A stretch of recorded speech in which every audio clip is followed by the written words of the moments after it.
현미밥이 보통 혈당 관리에 좋다고 해서 많이들 드시는데 생각보다 현미밥도 혈당을 굉장히 많이 올리기 때문에 당뇨 환자들 상담을 하면서 쌓인 임상 데이터로 말씀을 드리면 현미밥보다는 마트에서 구입하셔서 쌀에다가 같이 넣어서 밥을 지어 드시는 방법 저는 추천드립니다. 혈당을 굉장히 안정적으로 유지할 수 있습니다. 제가 병원이나 아니면 모바일 헬스케어에서 당뇨 환자들 상담을 몇 년 동안 진행해 왔는데요. 제가 오늘 알려드리는 이 방법대로 하시면 앞으로는 혈당 걱정은 조금 덜어내시고 건강한 식습관 유지하실 수 있을 것 같습니다. 이거 꼭 놓치지 마시고 보세요.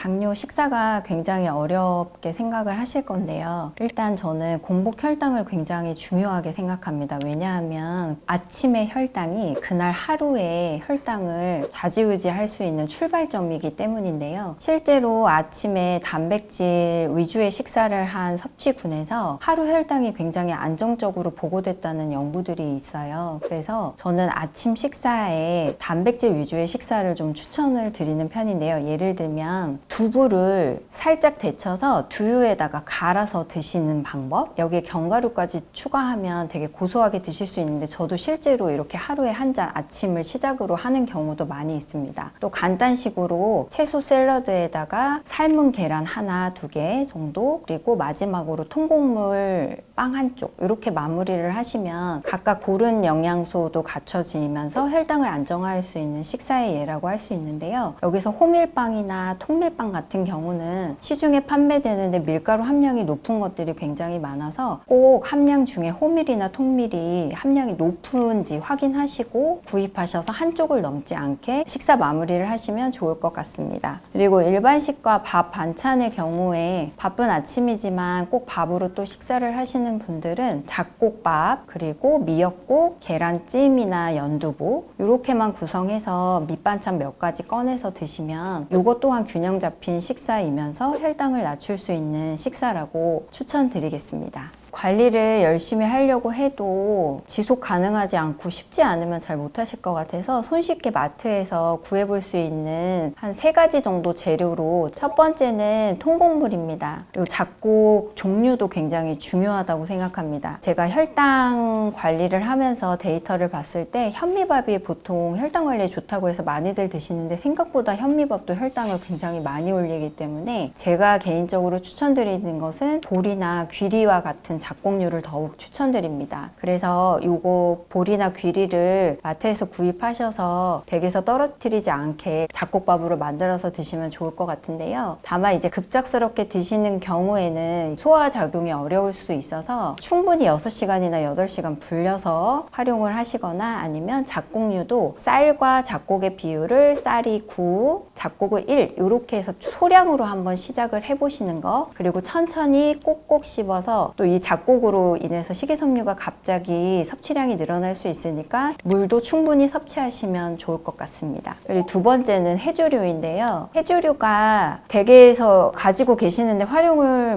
국 정도로만 끓여 드시는 분들도 많으실 것 같아요. 근데 시중에 건조된 톳이라고 나오는 제품이 있는데 그거나 아니면 댁에 가지고 계신 미역을 충분히 불려서 잘게 자른 다음에 쌀에다가 같이 넣어서 밥을 지어 드시는 방법도 저는 추천드립니다. 여기에 표고버섯이나 버섯류도 더 추가해서 밥을 지으시는 것도 괜찮고, 다 지은 밥을 양념 간장 살짝 뿌려서 들기름, 간장, 마늘 섞은 양념 베이스를 뿌려서 비벼서 드시는 것도 굉장히 색다른 방법이 될 수가 있습니다. 세 번째로는 제가 밀프렙을 추천드리는데요. 밀프렙은 어떤 거냐면 드실 수 있는 재료들을 한번 시간 여유가 되실 때 미리 만들어 놓는 개념으로 생각해 주시면 되세요. 그래서 이거는 밀프렙이 2가지 버전으로 생각해 주시면 되는데, 첫 번째는 생채소 버전, 두 번째는 찜채소 버전. 그래서 저는 밀프렙 첫 번째 그 생채소 버전은 파프리카라든지 오이라든지 선호하시는 어떤 채소류든지 구입을 해 오셔서 시간 여유 되실 때 깨끗하게 세척하셔서 하셔서 작게 자른 다음에 여러 통에 소분을 해 놓으시는 거예요. 그래서 냉장 보관하시면 이게 일주일 정도까지 신선하게 보관이 되거든요. 야채 탈수기가 있으면 야채 탈수기에, 아니면 키친타올에 물기를 충분히 제거하신 후에 통에다가 소분해서 보관하시고, 이때 부족한 단백질은 새우라든지 두부라든지 계란이라든지, 그래서 그때그때 맞게 공급을 해서 같이 함께 드시면 부족한 단백질도 채워보실 수 있습니다. 그리고 찜채소 버전의 밀프렙은 양배추라든지 배추라든지 청경채 이런 채소류들을 또 똑같이 세척하신 다음에 작은 통에 소분을 해놔서 냉장고에 넣고 보관하신 다음에 끼니 때 하나씩 꺼내서 바로 쪄서 드실 수 있고, 이 또한 단백질을 보충을 하시면 좋고,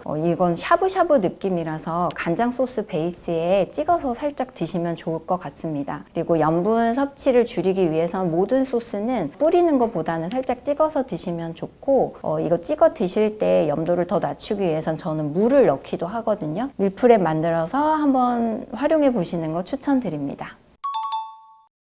당뇨라서 먹고 싶은데 꾹 참아야 하는 상황들 많이 마주하시지요. 그런 상황에서 제가 혈당 관리는 잘 되면서 드실 수 있는 대체 식재료를 소개해 드려 보려고 합니다. 3가지 먼저 소개해 드릴 건데요. 첫 번째는 면류, 두 번째는 전류, 세 번째는 밥류. 요거의 대체 식재료를 소개해 드려 보도록 하겠습니다. 일단 면류 대체로는 곤약면, 해조류면 혹시 들어보셨을까요? 시중에 시판이 많이 되고 있는 이 면류들인데요. 곤약면이나 해조류면 뜨거운 요리보다는 냉요리, 쫄면 대용으로 면류를 대체하시는 거, 이런 방법에 굉장히 잘 어울리는 면류입니다. 그래서 요 해조류 면이나 곤약면을 한번 이용해 보시고, 또 잡채 대신에는 천사채를 이용해 보시면 굉장히 당면하고 식감이 비슷하다고 느껴지실 수 있는데요. 천사채가 뭐지? 하고 생각하실 수도 있는데, 횟집에 가서 회 드실 때 밑에 회가 풍성해 보이라고 나오는 투명한 면류 같이 생긴 게 있어요. 그걸 천사채라고 하는데 시중에도 천사채가 판매되고 있습니다. 그래서 그 천사채를 구입하셔서 베이킹소다를 소량 넣고 살짝 데쳐내시고 당면처럼 조리를 하시면 되세요. 그래서 잡채도 마음껏 혈당 관리 잘 되면서 드실 수 있는 방법이 될 수 있습니다. 그리고 두부면 혹시 드셔보신 적 있으신가요? 저는 굉장히 좋아하는데요. 이 두부면도 다양한 면류 요리 대체식으로 굉장히 많이 이용하실 수 있습니다. 그래서 두부면도 파스타 대용으로 스파게티 면 대신 이용을 하신다든지, 아니면 칼국수 대신에 두부면을 이용하셔도 굉장히 비슷한 맛인데 오히려 고소한 맛까지 더해져서 저는 맛있더라고요. 그래서 많이 활용하시면 좋을 것 같습니다. 두 번째는 밥류인데요. 흰쌀밥으로 볶음밥을 드시거나 밥 요리를 하실 때 혈당이 오르는 걸 막을 수가 없지요. 그래서 이럴 때는 콜리플라워라고 하얀색 브로콜리처럼 생긴 게 있어요. 브로콜리랑 비슷한데 하얀색이라고 생각하시면 되는데, 요거를 구입하셔서 밥하고 같이 섞어서 넣으시거나 이 콜리플라워 비중을 높게 하셔서 볶음밥 해서 드시면, 요거 제가 어린 친구들에게도 만들어서 준 적이 있는데 밥인지 밥이 아닌지 모르고 잘 먹더라고요. 그래서 이 식감도 저는 괜찮고, 한번 볶음밥 대신 밥 비중을 콜리플라워로 대체해서 좀 높게 해서 볶음밥 한번 해보셔도 좋을 것 같고요. 그 다음으로는 그냥 마른 팬에 두부를 으깨서 볶아주시다가 으깬 두부, 볶은 두부를 밥 대신에 이용해 보시는 방법입니다. 그래서 볶음밥 대신에 두부를 마른 팬에 으깨서 나머지 야채 넣고 볶아서 계란을 더 추가하셔도 좋고, 볶음밥을 만들어 드시면 볶음밥을 드셨는데도 혈당을 굉장히 안정적으로 유지할 수 있습니다. 세 번째 전류 대체로는 일단 밀가루가 30g 정도, 그래서 숟가락으로 한두 스푼밖에 안 들어가도 혈당에 영향을 줄 수 있는 수준인데, 그래서 이 밀가루 대신에 활용할 수 있는 가루가 아몬드 가루라든지 병아리 콩가루가 있습니다. 그래서 이런 가루들을 구매하셔서 밀가루 대신에 전류 부치실 때 사용하시면 되는데, 다만 이런 재료들이 밀가루와 같은 질감이 나지는 않고 전 부치시기 조금은 힘드실 수도 있어서, 이럴 때는 밀가루를 소량, 아니면 부침가루 소량을 같이 섞어서 하시면 조금 더 혈당은 안정되면서 더 고소한 맛, 담백한 맛을 즐기실 수 있습니다. 그리고 혈당 관리 하실 때 굉장히 힘드실 것 같은데 저도 먹고 싶은 거 참기 굉장히 힘들거든요. 그래서 저는 어떻게 하냐면 먹고 싶은 음식이 있을 때는 그 음식을 대체제로 먹지 않고 그대로 먹되 반드시 운동을 계획합니다. 그래서 여러분께서도 드시고 싶은 음식이 있으시면 식사 후에 바로 운동을 하실 시간적인 여유랑 또 활동하실 수 있는 에너지가 있으시면 그렇게 계획하시고 먹고 싶은 거 한 번씩은 드시면 좋을 것 같습니다.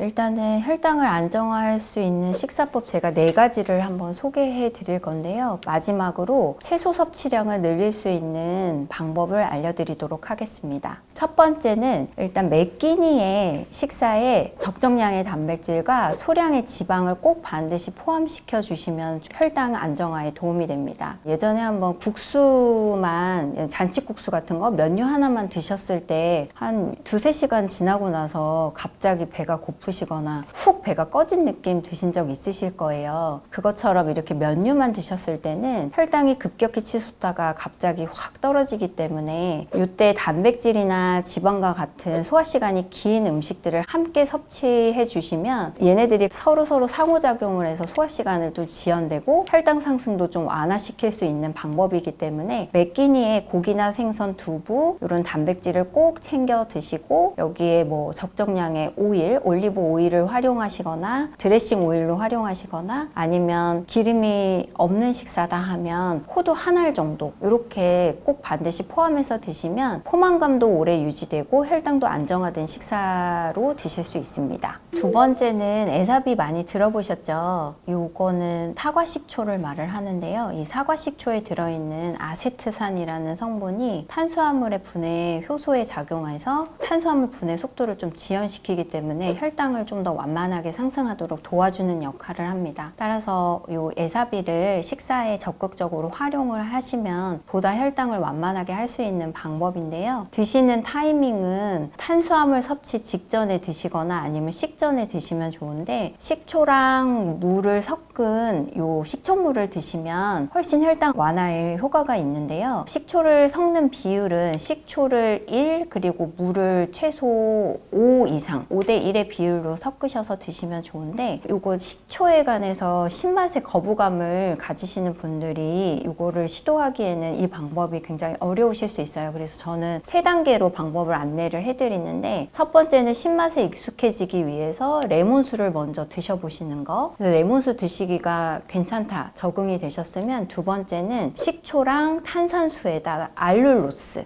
이 대체당을 소량 넣으시면 굉장히 달고 맛있어요. 새콤하긴 하지만 그래서 이 맛으로 적응을 또 하신 다음에 마지막에는 물이랑 식초만 섞어서 아니면 탄산수에 식초만 섞어서 이렇게 3단계 방법으로 점차적으로 적응하시면서 진행하시면 식초물을 좀 더 적용을 잘 하실 수 있으실 겁니다. 그리고 식초는 영양 성분을 한 번씩 꼭 확인하시고 구입하시면 좋은데요. 초산이라고 표기되어 있고 초산 함량이 4에서 6% 정도 되는 제품으로 반드시 구입을 하시고 그것보다 낮으면 혈당 강화 효과가 좀 덜할 수가 있으니 영양 성분표를 꼭 확인하시고 발효식초 혹은 사과 100% 이런 표기가 있는 것들로 제품을 구입하시면 보다 도움을 받으실 수 있습니다. 세 번째는 대체당을 한번 활용해 보시는 건데요. 단맛으로 대체당을 활용할 때 스테비아라든지 알룰로스 많이 활용하고 계실 거예요. 근데 다만 저는 단맛이 꼭 필요한 순간에만 넣으시면 좋을 것 같아요. 왜냐하면 이런 스테비아 같은 대체당들이 과량 섭취했을 때는 복통이라든지 설사 이렇게 가스가 차거나 이런 증상들이 발생할 수도 있고 장내 미생물 환경을 좋지 않게 바꿀 수 있다는 연구들이 많이 있어서 대체당은 꼭 필요한 순간에만 알룰로스 정도로 활용해 보시면 좋을 것 같습니다. 네 번째는 규칙적인 식사 시간입니다. 규칙적인 식사 시간을 가진 집단에서 하루 중에 인슐린 분비라든지 혈당 관리가 훨씬 더 잘 됐다는 연구들이 있습니다. 그래서 식사 시간을 되도록이면 식사 시간 차이가 30분을 넘기지 않도록 거의 일정한 시간에 드시면 좋을 것 같습니다. 채소 섭취를 늘리고 싶어도 기존에 해오시던 식습관 때문에 채소를 갑자기 늘리기가 굉장히 어려우실 것 같습니다. 그래서 제가 채소 섭취를 늘릴 수 있는 방법을 몇 가지 소개해 드릴 건데요. 일단 채소를 섭취하라는 이유가 채소에 포함된 식이섬유를 섭취하기 위함인데 해조류 또한 식이섬유를 많이 포함하고 있어서 제가 직접 상담에 추천드리는 방법이었는데요. 조미되지 않은 김을, 구운 김 있죠. 시중에 판매되는 김밥김처럼 그런 조미되지 않은 김을 작게 잘라서 지퍼백에 가지고 다니시면서 드셔보시는 것도 괜찮고, 또 채소 스틱을 만드시는 것도 굉장히 좋아요. 그래서 채소 스틱은 좋아하시는 채소 파프리카나 오이 같은 걸 손가락 모양으로 작게 자르셔서 작은 통에 소분해서 싸놓으셨다가 아침에 외출하시거나 하실 때 밖에 하나씩 갖고 다니시거나, 아니면 식사 준비하실 때 입에 파프리카 하나 물고 오이 하나 물고 먼저 씻고 식사 준비를 하시는 것도 하나의 방법이 될 수 있습니다. 또 다른 방법으로는 채소를 얼려놨다가 조리에 바로 사용하는 방법인데요. 여기는 국이나 찌개에 활용할 채소류들은 미리 데치는 과정이 필요하기는 합니다. 그래서 예를 들면 얼갈이라든지 배추나 무를 작게 자른 다음에 한번 살짝 데쳐내서 이걸 얼음 트레이에 넣고 그대로 얼리시는 거예요. 그래서 조리를 하실 때 국이나 찌개 끓일 때 그대로 이거를 넣는 방법도 괜찮고, 데치지 않고 그냥 생채소인 파프리카라든지 양배추 이걸 잘게 잘라서 이것도 얼음 트레이에 넣고 얼리셨다가 볶음밥 하실 때나 아니면 채소가 급하게 필요할 때 그 채소찬 대용으로 이 얼음 트레이에 얼려놓은 채소에다가 계란 하나 깨서 같이 볶아서 드시는 방법도 채소 섭취량을 늘릴 수 있는 방법입니다.